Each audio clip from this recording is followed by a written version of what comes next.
नमस्कार दर्शक बंधु आपण समस्त को मो चैनल को पुणी थे स्वागत करुच्ची। आज आमे केउ गछ घर पाखरे रहिले शत्रु बुद्धि करे एवं घर को दरिद्रता प्रवेश करिथाए सेही वृक्ष मानक विषय आलोचना करिबा। जदि आपण मानक घर आख पाखरे सेही गछ लगाइचंती किंबा सेही गछ आपे आपे उठी जाइची तेबे वीडियो को निहाती शेष पर्यंत देखंतु। पूर्व वीडियो रे मु आपण मानक पई केतोटी एपरी शुभ वास्तु गछ नै आसीथिली जहा कि आपणकर धन वृद्धि करिथाए।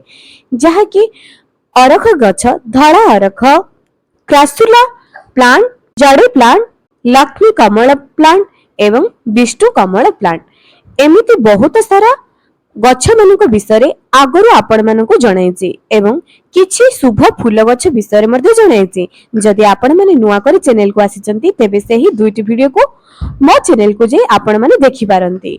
आज आमे जानिबा केउ गछ सब घर पाखरे रहिबा अनुचित। जदि आपण माने भूल वशतः लगाई देचंती तार प्रतिकार किपरि करिबा से विषय रे आजर वीडियो रे आपण मानक जणाइबी। तागरु दर्शक मानक अनुरोध जे मो चैनल को सब्सक्राइब करंतु, पाखरे थिबा बेल आइकन को क्लिक करी वीडियो को गोटे लाइक टी कर दियंतु जा द्वारा कि मो चैनल माध्यम रे आसुथबा प्रत्येक नोटिफिकेशन आपनक पाखरे पहुंची पारिबो। दर्शक बंधु देखंतु वर्तमान चलीची वर्षा ऋतु। एही वर्षा ऋतु अनेक गछ आपे आपे उठी जाई थाए एवं से अनेक गछ भितरु गोटाई गछ हेउची ओस्त गछ जहा कि घर पाखरे रहिबा बहुत अशुभकारी होई थाए। घर पाखरे घर कांथरे जदि ओस्त गछ आपे आपे उठी जाए ताहले जानी रखंतु जे आपणक घररे चंद्र खराब अछि, अर्थात आपणक घररे पितृ दोष लागिछि, आपणक घररे कोनोसी वास्तु दोष मध्ये अछि, धन हानिर मध्ये आपणक घरर जोग रहिछि। तेनु आपणक घरर आख पाखरे किंबा आपणक घरर कांथरे ओस्त गछ उठी जाइछि। किंतु आ गोटे कथा कहिबी एहा समस्तंक पई अशुभ नुह, किछि व्यक्ति विशेष मानक पई एहा शुभकारी होई थाए। तांको घर कांथरे ओस्त गछ उठिले मध्ये कोनोसी क्षति करि न थाए, से आहुरी उन्नति करिथांती। समस्तंको एही गछ शुभ प्रदान करि थाए तो किछि लोकन को एही गछ अशुभ प्रदान करिथे। तेबे आपण माने कोन करिवे, एही गछ को उपाड़ी की फिंगंतु नाही, एही गछ को सम्मानर सहित सेठु बाहर करी आउ गोटी जगह रे रोपण करंतु एवं जेपरि कि सेही गछ बड़ मध्ये हेबो सेही परि जगह रे सेही अस्त गछ को रोपण करिवे। द्वितीय गछटी हेउची कंटा जातीय वृक्ष। आजिकाली डेकोरेशन करिवा पई घर भितर विभिन्न प्रकारर गछ लगांती। सेहा भितरु गोटाई होउची लेंबू गछ। लेंबू गछ को मध्य जहा कि हाइब्रिड लेमन ट्री आसे जहा को घर भितरे लगाई दियंती। जदि आपण माने मध्य निज घर भितरे लेंबू गछ को रखिचंती एही वीडियो को देखंतु। जदि लेंबू गछ रखिचंती आपणक घरे कली झगड़ा सुनिश्चित। आपणक घरे कली झगड़ा सहित आपणक घरर सम्मान हानि, मानहानि एवं दरिद्रता वास करे।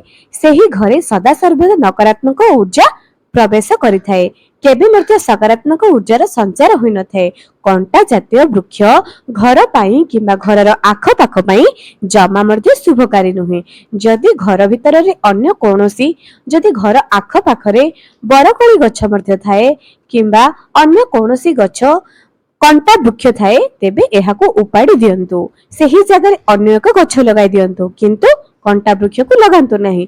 जदि घर आख पाखरे एमिति कोनोसी एक बड़ वृक्ष अछि जहार छाई आपणक घर को पडुची सकाळ 9टा रु अपराह्न 3टा, एही समय रे जदि सेही बड़ गछर छाई आपणक घरे पडुची तेबे एहा अशुभकारी होई थाए। आपण सेही जगह रे गोटाए अशोक गछ लगाई दियंतु। जदि सेही गछ को आपण उपाड़ी पारु नाहंती एहार प्रतिकार स्वरूप गोटे अशोक वृक्ष को आपण सेही जगह रे लगाई दियंतु, जार पुण्य फल आपण माने पाई परिबे। दर्शक बंधु एबे आहुरी वर्ती प्रश्न आसुची जे आउ केउ केउ गछ आमे घर पाखरे रहिले अशुभ, किछि जगह रे କଦଳୀ ବୃକ୍ଷକୁ ଘର ଆଖପାଖରେ ରହିଲେ ଅଶୁଭ ମନେ କରାଯାଏ। କିନ୍ତୁ ଦର୍ଶକ ବନ୍ଧୁ, କଦଳୀ ବୃକ୍ଷକୁ ଯେଉଁମାନେ ପୂଜା କରନ୍ତି ଗୁରୁବାର ଦିନ, ସେମାନଙ୍କ ଘରେ ଧନ ସମ୍ପଦର କେବେ ମଧ୍ୟ କମି ନଥାଏ। ତାଙ୍କ ସ୍ୱାମୀ ଜୀବନ ସାରା ଧନୀ ହୋଇଥାନ୍ତି, ଚାକିରି କ୍ଷେତ୍ରରେ, ବ୍ୟବସାୟ କ୍ଷେତ୍ରରେ ବହୁତ ଉତ୍ତରୋତ୍ତର ଉନ୍ନତି କରିଥାନ୍ତି ଏବଂ ସେହି ଘରର ଛୁଆମାନେ ଭଲ ପାଠ ମଧ୍ୟ ପଢିଥାନ୍ତି। ତେଣୁ କଦଳୀ ବୃକ୍ଷ ଘର ପାଇଁ ଜମା ମଧ୍ୟ ଅଶୁଭକାରୀ ନୁହେଁ। ଯଦି ଆପଣମାନେ ଚାହିଁପାରନ୍ତି ନିଜ ଘର ଆଖପାଖରେ କଦଳୀ ବୃକ୍ଷ ରଖି ଗୁରୁବାରକୁ ଗୁରୁବାର ହଳଦୀ ପାଣି ଦେଇ, ଧୂପ ଦୀପ ଦେଇ, ହଳଦୀ ପୁଷ୍ପ ଦେଇ, ହଳଦୀ ଅକ୍ଷତ ଦେଇ ଆପଣ ପୂଜା କରିପାରନ୍ତି ବିଷ୍ଣୁଙ୍କୁ। ଘର ପାଖରେ ଯଦି ଆପଣ ବେଲବୃକ୍ଷ କିମ୍ବା ଅଁଳା ବୃକ୍ଷ ଲଗାଇବେ, ଏହା ମଧ୍ୟ ଶୁଭକାରୀ ଅଟେ। କାରଣ ବେଲବୃକ୍ଷ ଯେଉଁ ଘରେ ଥାଏ, ଯେଉଁ ଘରେ ବେଲବୃକ୍ଷର ସେବା ହୋଇଥାଏ, ସେହି ଘରେ ମା ଲକ୍ଷ୍ମୀ ସ୍ଥିର ଭାବରେ ବାସ କରନ୍ତି ଏବଂ ସେହି ଘରେ କେବେ ମଧ୍ୟ ଧନ ସମ୍ପତ୍ତିର ଅଭାବ ନଥାଏ। ତେଣୁ ନିଜ ଘରେ ବେଲବୃକ୍ଷଟି ନିଶ୍ଚୟ ରୋପଣ କରନ୍ତୁ।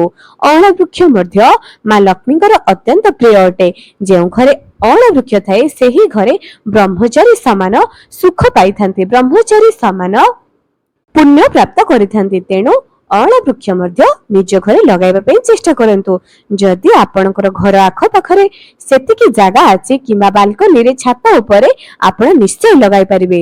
କିନ୍ତୁ ବେଲ ବୃକ୍ଷଟି ଆପଣଙ୍କ ଘରର ଡାହାଣ ପାର୍ଶ୍ୱରେ ରହିବା ଶୁଭ ଅଟେ କିମ୍ବା ଆପଣଙ୍କ ଘରର ପଛପଟେ, ବାଲକୋନି କିମ୍ବା ଛାତ ଉପରେ ଏହାକୁ ରଖିବାଟା ଅନିବାର୍ଯ୍ୟ ମନେ କରାଯାଇଛି। କିନ୍ତୁ ଯଦି ଜାଗା ନାହିଁ, ଅସୁବିଧା ଅଛି, ତେବେ ଆପଣମାନେ ଲଗାଇ ପାରିବେ, କିନ୍ତୁ ଏହାର ନିତ୍ୟ ସେବା କରନ୍ତୁ।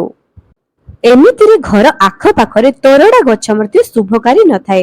ତୋରଡ଼ା ଏବଂ କଖାରୁ ଗଛ ମଧ୍ୟ ଘର ଆଖପାଖରେ କିଛି ଲୋକ କୁହନ୍ତି ଯେ ଏହା ଶୁଭକାରୀ ନଥାଏ। ତୋରଡ଼ାର ଡଙ୍କ, ତୋରଡ଼ା ଗଛର ଡାଳ ଯଦି ଆପଣଙ୍କ ଘର ଉପରେ ଆସୁଛି, ଏହା ଶୁଭକାରୀ ନଥାଏ। କିନ୍ତୁ ଏହା ସମସ୍ତଙ୍କୁ ସମାନ ଫଳ ପ୍ରଦାନ କରିନଥାଏ। କିଛି ଜଣକୁ ଅଶୁଭ ଫଳ ପ୍ରଦାନ କରିଥାଏ ତ କିଛି ଜଣକୁ ଶୁଭ ଫଳ ପ୍ରଦାନ କରିଥାଏ। ଯଦି ଆପଣମାନେ କିଛି ନିଜ ଘର ଆଖପାଖରେ ତୋରଡ଼ା ଗଛକୁ ରଖିଛନ୍ତି, କିନ୍ତୁ ତାର ଡାଳ ଯଦି ଆପଣଙ୍କର ଛାତ ଉପରେ ରହୁଛି, ତେବେ ଏହାକୁ କାଢି ଦିଅନ୍ତୁ। ତୋରଡ଼ା ଗଛକୁ ନିଜ ଘରେ ଲଗାନ୍ତୁ ନାହିଁ। ଆମ୍ବ ବୃକ୍ଷ, ଅଶୋକ ବୃକ୍ଷ, ପିଜୁଳି ବୃକ୍ଷ, ଡାଳିମ୍ବ ବୃକ୍ଷ, ମାଳତୀ ଗଛ, ଅପରାଜିତା ଗଛ, ଟଗର, ଚମ୍ପା, ଏ ସବୁ ବୃକ୍ଷ ମଧ୍ୟ ଆମ ଘର ପାଇଁ ଶୁଭ ଅଟେ। ଗଙ୍ଗଶିଉଳି ବୃକ୍ଷ, ଏହା ମଧ୍ୟ ଆମ ଘର ପାଇଁ ଶୁଭ ଅଟେ। ଯଦି ଆପଣମାନେ ମନି ପ୍ଲାଣ୍ଟ ମଧ୍ୟ ଲଗାଇବା ପାଇଁ ଚାହୁଁଛନ୍ତି, ଏହା ମଧ୍ୟ ଶୁଭକାରୀ ଅଟେ। ଯଦି ମନି ପ୍ଲାଣ୍ଟକୁ ଆପଣ କିଣିକରି ଲଗାଇବେ, ଏହା ଯେତିକି ଶୁଭ ଫଳ ପ୍ରଦାନ କରିନଥାଏ, ତାଠାରୁ ଅଧିକ ଶୁଭ ଫଳ ପ୍ରଦାନ କରିଥାଏ। ଯଦି ଆପଣଙ୍କ କାହା ଘରକୁ ଯିବେ, ତାକୁ ମାଗି କରି ଲଗାଇବେ କିମ୍ବା ଚୋରି କରି ଲଗାଇବେ। ମନେ ରଖନ୍ତୁ, ସେହି ଘରେ ଯେପରି ସୁଖ ସମୃଦ୍ଧି ବଜାୟ ରହିଥିବ, ସେହି ଘରେ ଆର୍ଥିକ ପରିସ୍ଥିତି ଯେପରି ଅଭାବ ନଥିବ, ସେହି ଘରେ ଆପଣ ମନି ପ୍ଲାଣ୍ଟ ଆଣି ନିଜ ଘରେ ଲଗାଇ ପାରନ୍ତି। ଏବେ ଆଉ ଗୋଟିଏ କଥା, ଜଣେ ଲୋକ ରୋଗୀଣା ହୋଇଥିବେ କିନ୍ତୁ ଆପଣଙ୍କୁ ଗୋଟିଏ ବୃକ୍ଷ ଦାନ ଦେଇଥିବେ। ଯଦି ଏହି ବୃକ୍ଷକୁ ମଧ୍ୟ ଆପଣ ନିଜ ଘରେ ଲଗାନ୍ତି, ଏହା ଆପଣଙ୍କ ଘରକୁ ମଧ୍ୟ ଅକାଳ ମୃତ୍ୟୁକୁ ସାମ୍ନା କରିବାର ସୁଯୋଗ ଦେଇଥାଏ। ଅକାଳ ମୃତ୍ୟୁକୁ ଆପଣମାନେ ସାମ୍ନା କରିପାରନ୍ତି। ଦରିଦ୍ର ଦଶା ଆପଣମାନଙ୍କୁ ଭୋଗିବା ପାଇଁ ପଡିଥାଏ। ତେଣୁ କୌଣସି ରୋଗୀଣ ବ୍ୟକ୍ତିଙ୍କ ଠାରୁ ଆପଣମାନେ ଲଗାନ୍ତୁ ନାହିଁ। ଗଛ ଏହିପରି ଗୋଟିଏ ଲୋକଙ୍କ ଠାରୁ ଆଣନ୍ତୁ, ଯେ କି ସୁଖ ସମୃଦ୍ଧିରେ ତାଙ୍କ ଘର ଭରପୁର ହୋଇଥିବ। ସେହି ଘରୁ, ସେହି ବ୍ୟକ୍ତି ବିଶେଷଙ୍କ ଠାରୁ କୌଣସି ମଞ୍ଜି ବି ଯଦି ଆଣୁଛନ୍ତି, କୌଣସି ବୃକ୍ଷ ବି ଯଦି ଆଣୁଛନ୍ତି, ଏହା ଆପଣଙ୍କ ଘର ପାଇଁ ଶୁଭ ଅଟେ। ଧଳା ମନ୍ଦାର ଏବଂ ରଙ୍ଗ ମନ୍ଦାର, ଏହା ମଧ୍ୟ ଆପଣଙ୍କ ଘର ପାଇଁ ଶୁଭ ଅଟେ। ଯଦି ଆପଣ ମଧ୍ୟ ଏହି ଫୁଲ ଗଛ ନିଜ ବାରିରେ କିମ୍ବା ବାଲକୋନିରେ, ଛାତ ଉପରେ ରଖିବା ପାଇଁ ଚାହୁଁଛନ୍ତି, ଏହା ଅତ୍ୟନ୍ତ ଶୁଭକାରୀ ଅଟେ। ଦର୍ଶକ ବନ୍ଧୁ, ମୋ ଚ୍ୟାନେଲରେ ଆପଣ ବହୁତ ସାରା ବାସ୍ତୁ ଗଛ ଉପରେ ଭିଡିଓ ଦେଖିପାରିବେ।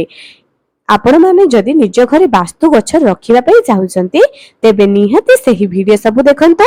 ସେହି ନିୟମ ମୁତାବକ ଗଛ ନିଜ ଘରେ ଲଗାନ୍ତୁ। କେବଳ ବାସ୍ତୁ ଗଛ ରଖିଦେଲେ ଆମ ଘରର ଉନ୍ନତି ହେବ ନାହିଁ। ସେହି ବାସ୍ତୁ ଗଛକୁ ଠିକ ଜାଗାରେ ଆପଣଙ୍କୁ ଲଗାଇବା ପାଇଁ ପଡିବ ଏବଂ ନିରନ୍ତର କର୍ମ କରିବା ପାଇଁ ପଡିବ। ଯଦି ଆପଣ ବହୁତ କର୍ମ କରିଲେଣି, ଫଳ ପାଇପାରୁନାହାନ୍ତି, ତେବେ ଏହି ବାସ୍ତୁ ଗଛ ଆପଣଙ୍କୁ ନିଶ୍ଚୟ ସାହାଯ୍ୟ କରିବ। ଦର୍ଶକ ବନ୍ଧୁ, ଆଉ ଗୋଟେ କଥା କହିବି, ମୋ ଚ୍ୟାନେଲରେ ବହୁତ ସାରା ଲକ୍ଷ୍ମୀ ପ୍ରାପ୍ତିର ଉପାୟ ମଧ୍ୟ ଆପଣମାନେ ପାଇପାରିବେ। ଯଦି ଆପଣମାନେ ମୋ ଚ୍ୟାନେଲ ନୂଆ ଆସୁଛନ୍ତି, ଥରଟେ ମୋ ଚ୍ୟାନେଲକୁ ଯାଇ ଆପଣ ସେହି ଭିଡିଓ ସବୁ ଦେଖିପାରନ୍ତି, କାରଣ ସେହି ଭିଡିଓ ସବୁ ଆପଣମାନଙ୍କର କାମରେ ମଧ୍ୟ ନିହାତି ଆସିବ। ତେବେ ଦର୍ଶକ ବନ୍ଧୁ, ଆଜି ପାଇଁ ରହିଲି, ପୁଣି ଦେଖାହେବ ଆଗାମୀ ଏକ ସୁନ୍ଦର ଭିଡିଓରେ। ଯଦି ଆପଣମାନେ ମଧ୍ୟ କେଉଁ ଗଛ ଉପରେ କିମ୍ବା କୌଣସି ଏକ ନୀତି ନିୟମ, କୌଣସି ଏକ ବିଷୟବସ୍ତୁ ଉପରେ ଭିଡିଓ ଦେଖିବା ପାଇଁ ଚାହୁଁଛନ୍ତି, କମେଣ୍ଟ ସେକ୍ସନରେ ନିଶ୍ଚୟ ନିଜର ମତାମତକୁ ଜଣାନ୍ତୁ। ଆପଣମାନଙ୍କ ପାଇଁ ସେହି ଭିଡିଓ ନିଶ୍ଚୟ ଆସିବ।